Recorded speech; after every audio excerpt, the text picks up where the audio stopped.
Du 10 au 18 mars se déroulera donc la semaine du cerveau et l'un des débats portera sur le sport et les addictions. On pense les sportifs à l'abri de toute dépendance. Eh bien, on a tort. Le sport peut être un terrain favorable pour des comportements addictifs. Malika Boudiba avec Romain Droulez et Karine Perrin. Effort, performance, exploit. Tout donner pour être à l'arrivée le meilleur, celui qui décrochera l'or. Le milieu du sport est perçu comme un sanctuaire de discipline et de santé. On n'imagine pas qu'il peut être aussi un terrain favorable à des comportements addictifs. Et pourtant, voici Pierre Houin, 10 années de très haut niveau en aviron, champion olympique à Rio, 4 fois champion du monde, 3 fois champion d'Europe.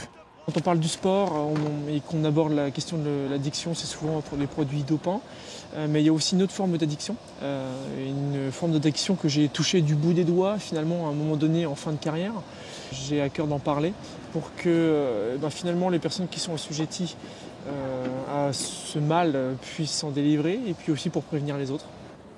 Plutôt que de parler d'addiction, Pierre Houin préfère les mots de bigorexie et plus précisément d'anorexie athlétique. J'ai appartenu en fait à la fois à un sport, l'aviron, et à une discipline, les poids légers, qui combinent deux choses qui, à un moment donné dans ma carrière, ont fait que j'ai basculé dans cette forme d'anorexie athlétique. Quand on sait qu'on fait du volume en aviron pour être bon, on a tendance à vouloir en faire de plus en plus pour être meilleur que les autres. Ensuite, il y a le côté du poids aussi. On essaie de se laisser toujours un peu plus de marge sur la balance.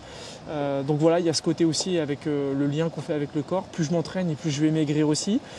Voilà, donc en fait, c'est vraiment l'addition de ces deux critères qui ont fait qu'à un moment donné aussi, avec le temps, on finit par basculer sur cette forme de bigorexie.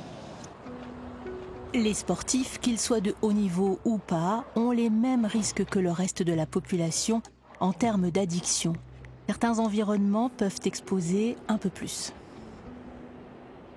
Participer à certaines manifestations sportives expose au risque de consommation. Quand dans un match, il y a une troisième mi-temps, quand le sport se fait en extérieur et qu'il y a beaucoup de tabac dans l'environnement, si un sportif de haut niveau a un profil de tempérament à recherche de sensations fortes, c'est aussi pour ça peut-être qu'il a une compétence particulière dans un sport à sensations fortes, mais ce tempérament-là, de recherche de nouveautés, de sensations fortes, ça peut être une vulnérabilité individuelle pour essayer des substances et donc avoir plus de risques d'y être addict.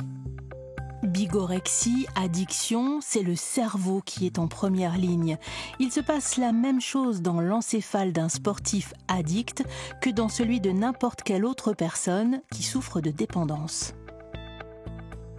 Un circuit est central, c'est le circuit de récompense et qui sert normalement à des choses très très utiles, c'est-à-dire à avoir du plaisir aux comportements qui maintiennent la survie de l'individu et la survie de l'espèce. Avoir du plaisir supplémentaire à s'alimenter, avoir du plaisir supplémentaire à se reproduire.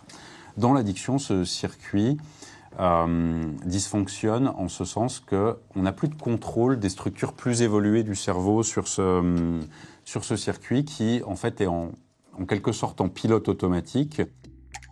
Aujourd'hui, Pierre Houin a trouvé un nouvel équilibre. Le sport fait toujours partie de sa vie. Il est président du club d'aviron de Toul.